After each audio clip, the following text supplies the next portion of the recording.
Saturday mornings in my neighborhood are supposed to be so quiet you can hear the sprinklers. But that day started with the wild roar of an engine and the sound of my fence snapping like dry spaghetti. I shot out of bed, still in my pajama pants, and when I looked outside, I saw a mud-splattered ATV barreling through my yard. A kid behind the handlebars grinning under sunglasses so big they made his whole face look like a cartoon.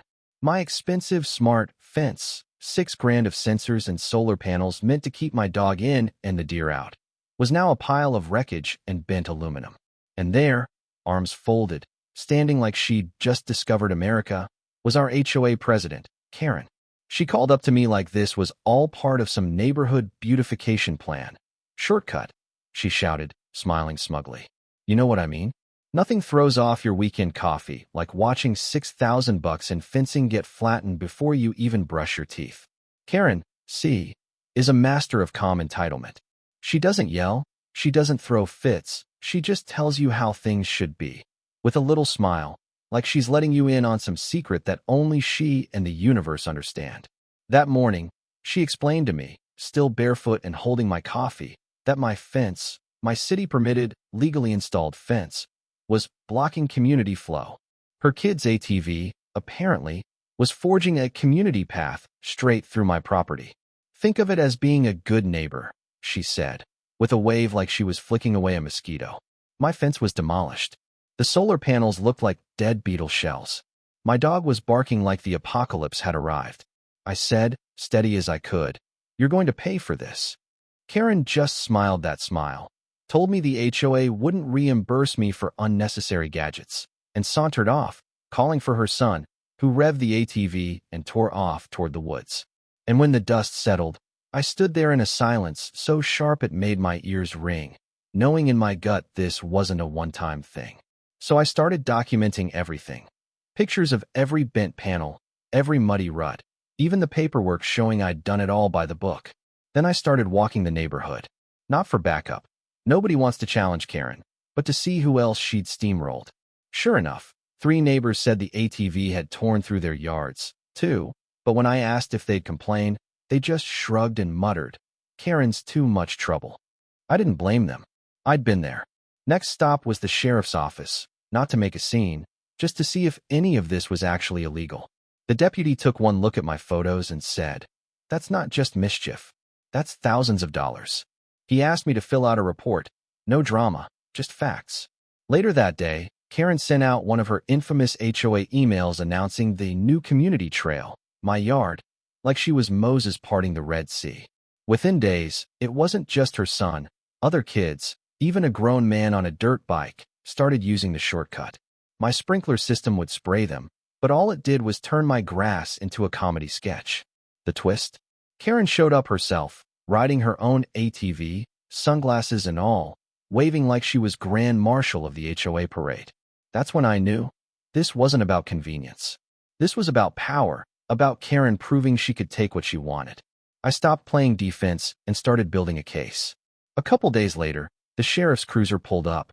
Karen was trimming her roses, all smug until the deputy handed her a bill for damages, photos, itemized repair costs, just under $7,000. Her face went white, then red. She tried to argue. The deputy, calm as a mountain, said, "Ma'am, pay up or face charges." That was the first crack in her armor. But Karen doesn't fold. The next day, her SUV blocked my driveway, and she came out waving a stack of HOA violation notices, saying my fence had never been approved and the shortcut was staying. She'd faked the paperwork, but I'd already read the bylaws cover to cover. I said, "You forged this."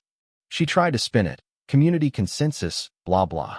I took the papers anyway and let her stomp off, heels digging ruts in my driveway. Then the fake violation notices started coming. Untrimmed hedges, failure to contribute to recreational pathways, her code for the mud trench in my yard. My lawn was a wreck, and now kids I'd never even seen were cutting through, tossing trash as they went. Karen had started a brush fire, and the whole neighborhood was fanning the flames. That's when I upgraded.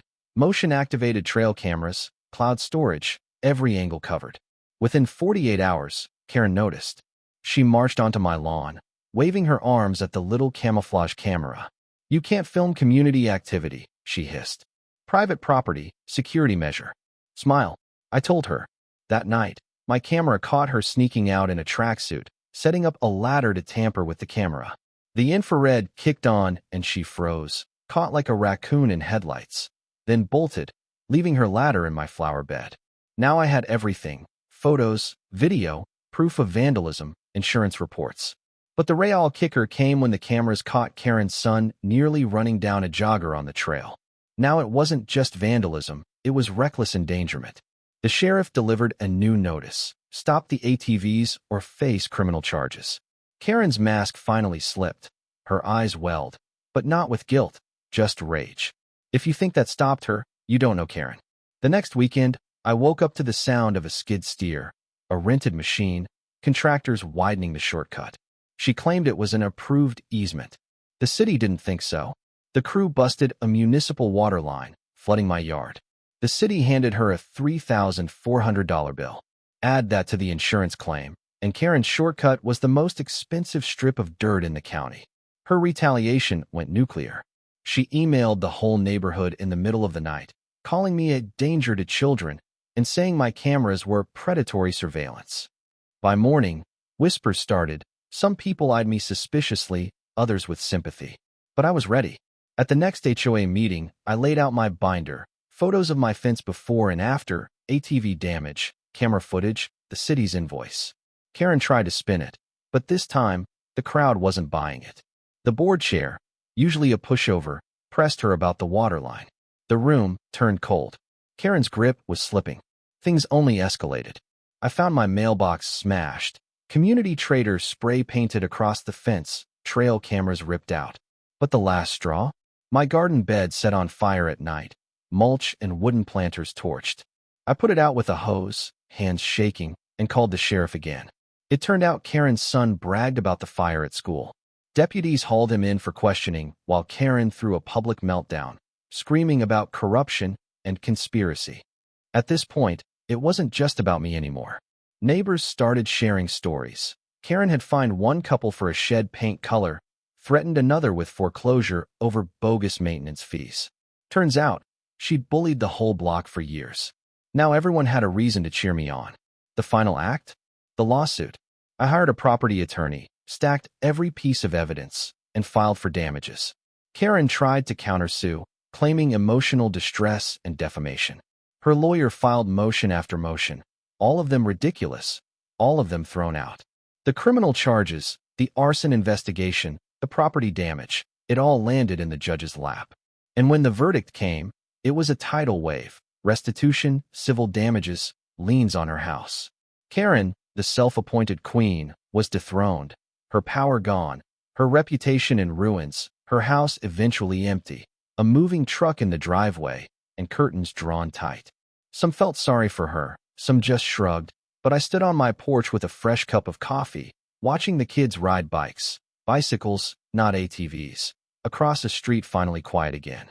The shortcut? Grass grew back, the fence rebuilt stronger than ever, and neighbors who used to cross the street when they saw me now brought over tools to help out, some out of guilt, some out of relief. Karen's name became a warning, a story parents whispered when kids asked about the old trail. And me? I got my yard back, my peace back, and, most importantly, I got to watch the sun rise over a neighborhood finally free from her reign. Justice doesn't always come easy. Sometimes it takes months of photos, gallons of coffee, and a stubborn streak as wide as a shortcut through your yard.